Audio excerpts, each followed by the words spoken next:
Hello guys, చాలా days అయిపోయింది junk food తినేసి అనేసి ఆఫ్టర్నూన్ ఆఫీస్ నుంచి వస్తూనే ఇక్కడైతే రోల్ తినడానికి అయితే వెళ్ళాము. నేను మా హస్బెండ్, నేనైతే ఎగ్ రోల్, మా హస్బెండ్ చికెన్ రోల్ అయితే తీసుకున్నాము. ఇంకా ఈవినింగ్ అయితే ఫుల్ వర్షం వస్తుంది. మా హస్బెండ్ అయితే బయటికి వెళ్ళారు.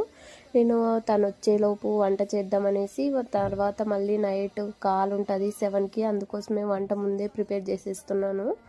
ఈరోజు త్వరగా తినేద్దాం వర్షం వస్తుందనేసి ఇక్కడ గుత్తి వంకాయ కర్రీ చేస్తున్నాను. వస్తాడని వెయిట్ చేస్తూ ఉన్నాను, అస్సలు రాలేదు. 7 అయిపోతున్నా, కొంచెం టెన్షన్ అయితే అయిపోయింది. వర్షంకి అసలు ఫుల్ ట్రాఫిక్ అంట, అందుకోసమే లేట్గా వచ్చాడు. నేను ఇంకా ఏమైందా అనేసి రోడ్డింటి తిరుగుతూ ఉన్నాను, ఏమైందో ఏమో అనేసి. యాక్చువల్గా 4కి వెళ్ళాడు, నైట్ 10కి వచ్చాడు. చూడండి, అందరు కాల్ చేస్తూ ఉన్నారు. ఇప్పుడు టైం అయితే 10 అయింది. వచ్చాడు కదా, వచ్చిన వెంటనే కూడా మిల్క్ తీసుకొని వచ్చాడు, స్పీడ్గా ఇంటికి రాకోకుండా. ఇక్కడైతే ఇంకా మిల్క్ వేడి చేసుకొని, నేను మిల్క్, మా హస్బెండ్ మా తమ్ముడు టీ అయితే చేసేసుకున్నాను.